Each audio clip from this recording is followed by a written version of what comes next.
Hello friends, welcome back to the bench. Today we have a cover, the mirror, passenger mirror cover from Chevy 2020 Chevy Equinox. What happened to it? Well, I was gonna trim the branches next to the driveway because I scraped my mirror a few times already. But before I managed to actually do it, unfortunately, my wife scraped it. And on Chevy, this is like kind of a clip-on. It just got dislodged, fell on the ground, and then it was driven over. So it's completely shattered. Well, not completely shattered.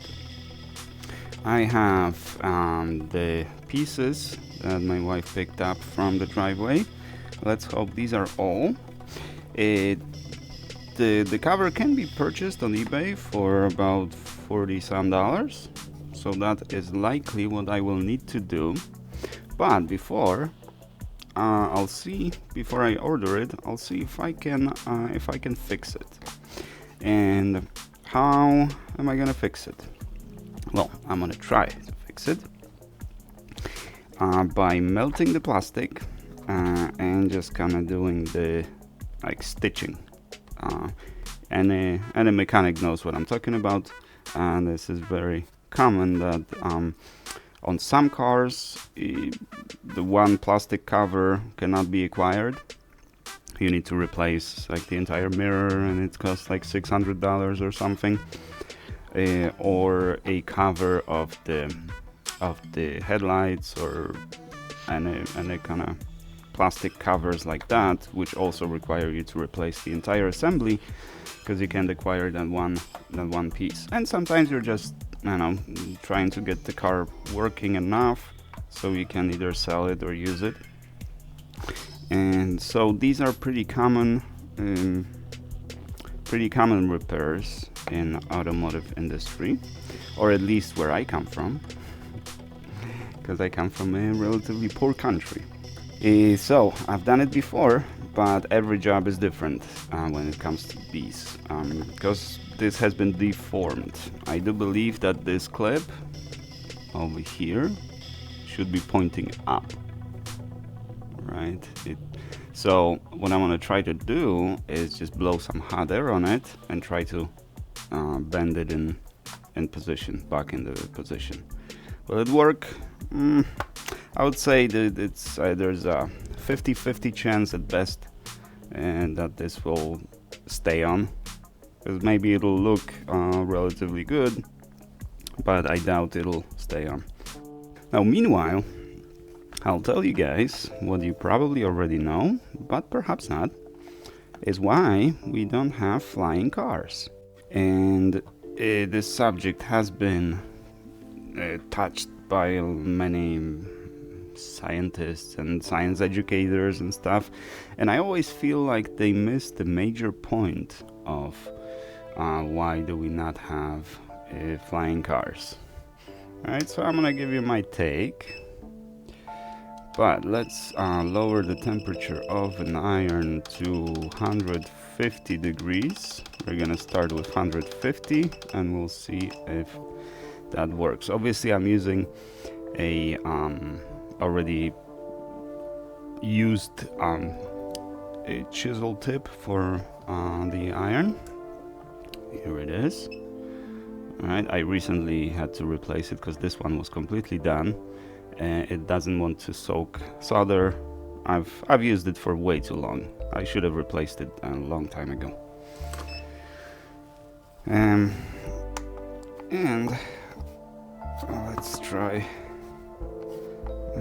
doing a first seam over here. So let's try to push it in position like so. And let's see what it does.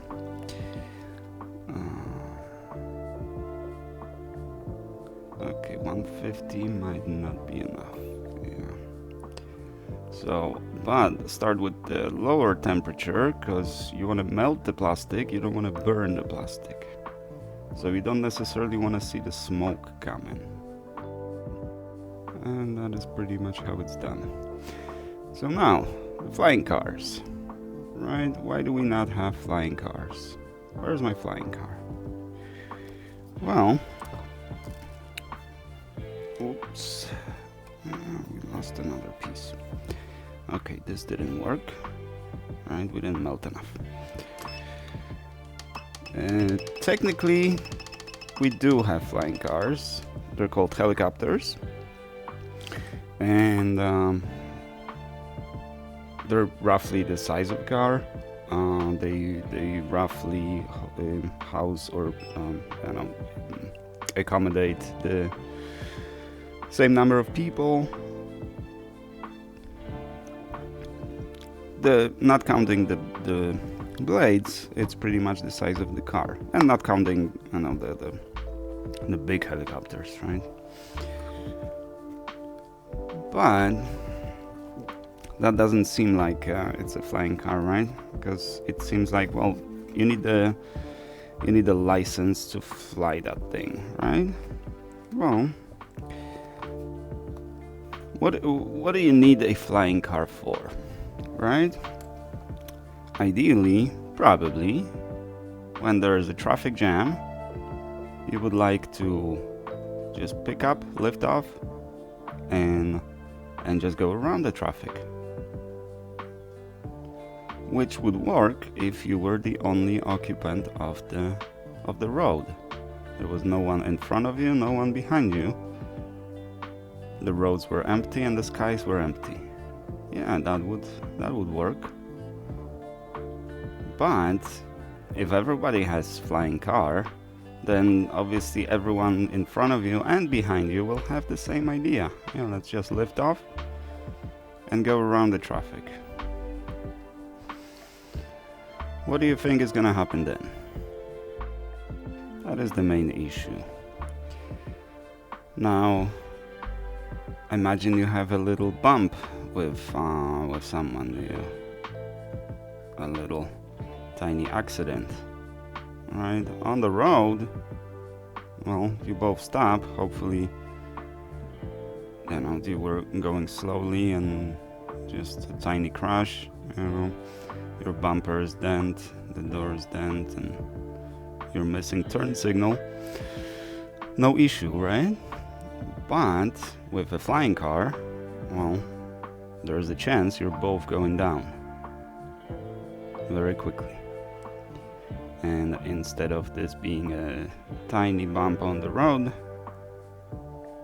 it's a fatal accident. Just because you scraped somebody's bumper.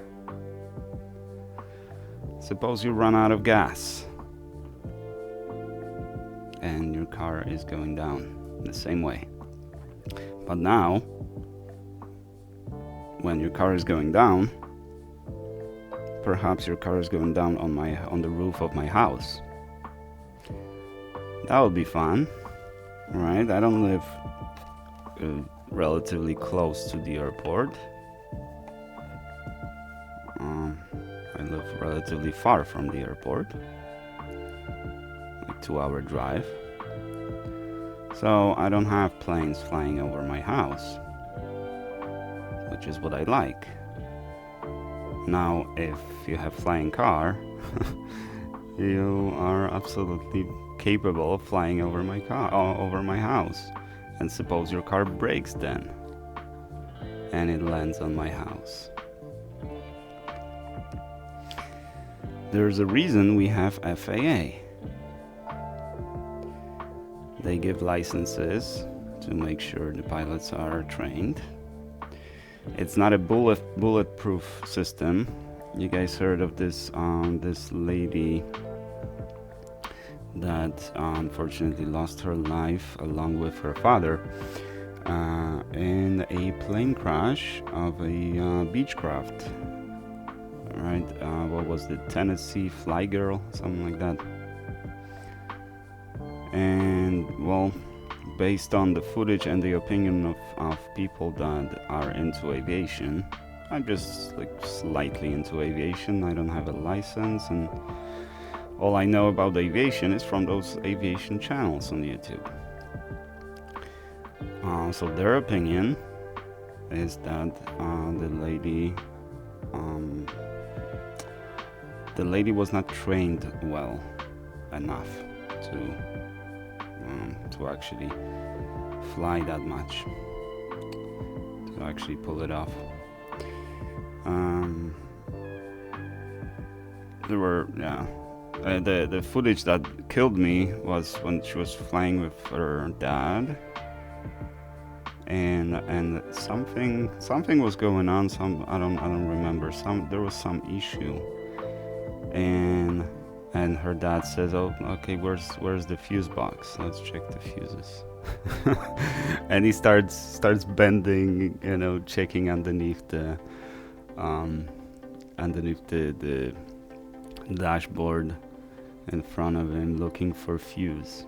Right? Obviously, if he doesn't even know where the fuse box is, he's got no idea what he's doing, what the repercussions might be, and this is like totally against any kind of procedure.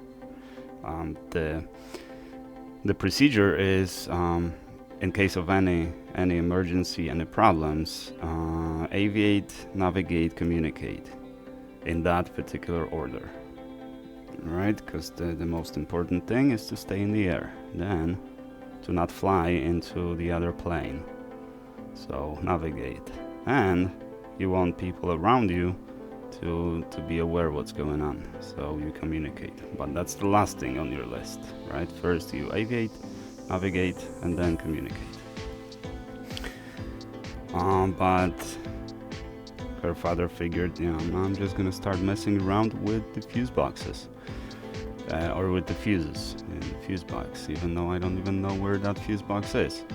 So imagine people like that flying cars, right? It doesn't take much to get a driver's license because it's not considered, lethal weapon flying over our heads. That is the issue of flying cars. How are you gonna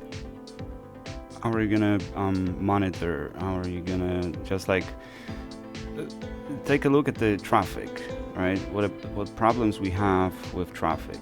I live in the Atlanta area. Anyone from over here knows what it means, the Atlanta traffic, how you drive, and especially downtown Atlanta. It's stressful, to say the least. People drive like crazy. Everybody's in the rush. Everybody's in a hurry. Everybody wants to get to their destination faster than you. And they will not hesitate to cut you off and drive relatively aggressively. That's why on 75 and on 85 in Atlanta, there's always an accident. I have never driven through 75 and 85 on the weekday in the morning if there was no accident. There was always accident. Sometimes more, sometimes less serious, but there's always one. So we can't really get the cars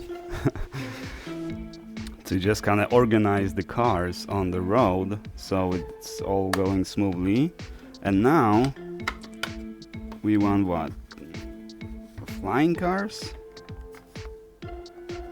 And now we consider the situations where the driver is flagged down by the police for speeding or whatever, and they decide not to stop. Right, and we have a high-speed pursuit. Now imagine that in the air. It's not a problem of technology. Flying cars not being here is not a problem of technology. As I said, the helicopter proves that we have flying cars, It's vertical takeoff and landing, right? And it's about the size of the car. So you can say helicopter is a flying car. There's obviously economical reasons.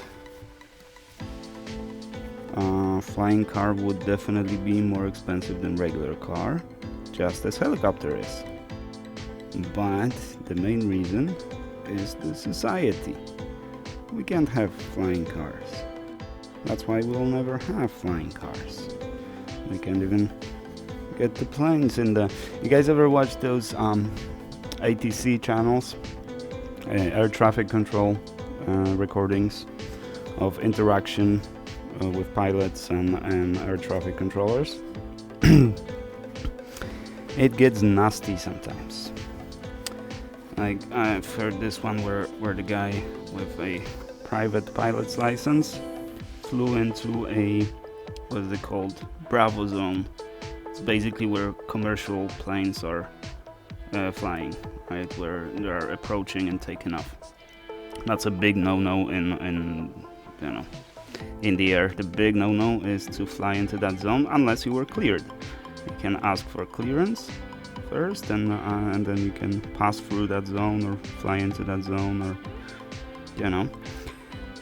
But the guy flew into that zone, and he gave the controller an attitude, like big attitude, because she said, "Well, I did not clear you to get in, to go into Bravo." And he said, "Well, then clear me now." And if you mess something up as a pilot, you get from the ATC, they tell you, like, whenever you have a minute, we have a number for you to copy. That means you have to call that number, and you need to accept your spanking, and that might result in your pilot's license being revoked, depending on the severity of your mistake or whatever you did. Or you just have to pay a fine, or I don't know. But basically this is as what's his name, Kelsey from what's that channel, 7-4 Gear, he compares it to basically being called to principal office. Right, you know, you did something wrong and now you're gonna have to accept consequences. So, and that was the guy that had a pilot's license, right? So FAA decided that he is eligible to fly, and he pulls something like that. Now imagine everybody flying their cars over your head.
Alrighty, just like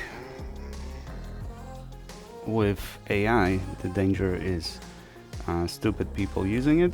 The same with flying cars.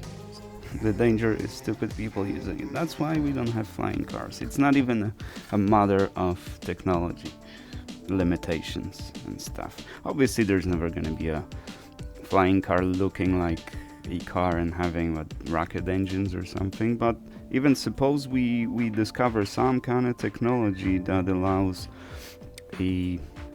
or some kind of new fuel that will allow energy production sufficient to lift the car, be it by some kind of reaction or just simple storage, like in a fuel cell or something like that, or just new kind of engine that will be capable of lifting the car along with the fuel it needs to run, much like a helicopter. So that kind of has been worked out, right? But even if we have such technology to actually pull it off, it never. How would you even suggest enforcing the traffic rules in the air? Hot pursuits over my head, cars flying from the sky, seemingly from nowhere. Ridiculous. That's why we don't have flying cars, guys. No. Ignore all the other technical limitations and everything. No, our society is not ready to have flying cars. Perhaps never will. Alright, anyways, the mirror, it does not look like new, but technically it is in one piece. So looks like my wife managed to pick every last little piece. So this is completely full now, complete. No pieces are missing. Those seams, they're not gonna survive for long, especially since they're only on one side. Some are better, some are worse. Basically, for this to hold, you need to press the iron relatively deep to melt a lot of that plastic to create this part of the seam. And the temperature I was using was 170 degrees Celsius.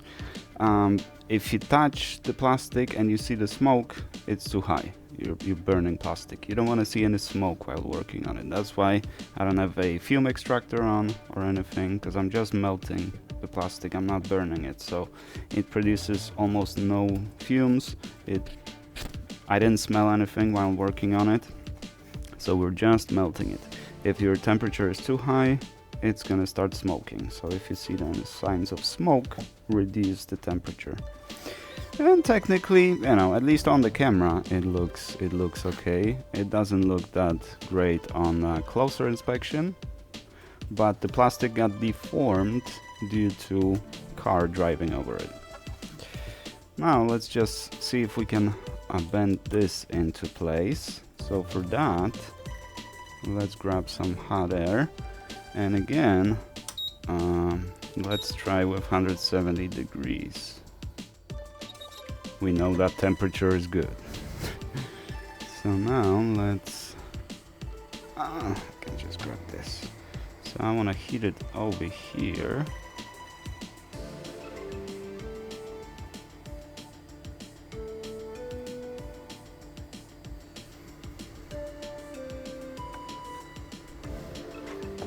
And it actually worked pretty well. Alright, before testing, make sure it's cool. And yeah, look at that. This might actually work, because we have these pins, right? They go from the top, and then at the bottom, this one clips on. Right, and here's the slot for the screwdriver to take it out. So this might actually work. I don't know for how long. I wouldn't expect it to work for too long. And you can see some of these seams are not deep enough, so they're not hold well. So the best way would be to just do the seams on the outside. That will hold for much longer, but it will also not look pretty. So I will try this like that first, and I'll see what happens. The chance is that this will just this will fall apart as I try to mount it on the mirror. It's very much possible. As I said, the actual solution to this is to just replace this, and that's what's gonna have to happen. But since I'm kind of a repair technician, I figured I'll try. And it's been a while since I tried doing one of these. I used to do a lot of these because I used to work a lot on the car, especially exterior. So, and I'm like putting putty, polishing, painting, and doing stuff like that. I don't have much experience working on the actual engines and like those hard parts. And actually, when I did, it was always under supervision, so I was only like kind of helping out, right? So I've seen the procedures, but I would never perform it, like the replacement of the transmission. That's a lot of work, but yeah, I wouldn't be able to do that by myself. So I just know what it entails because I've seen it. I assisted in that process. But these things, yeah, I used to do them by myself in the shop. Long time ago. All right, fellas, our mirror cover is almost like new. So let's go put it on the car. This will probably just fall apart, and let's order a new one. All right, if you didn't know, this was broken. You probably wouldn't notice. It didn't disintegrate or it didn't fall apart when I put it back on.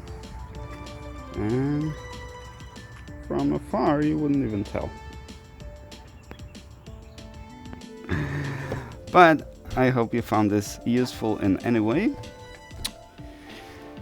Thank you very much for watching. Happy Friday, and I'll see you guys in the next one.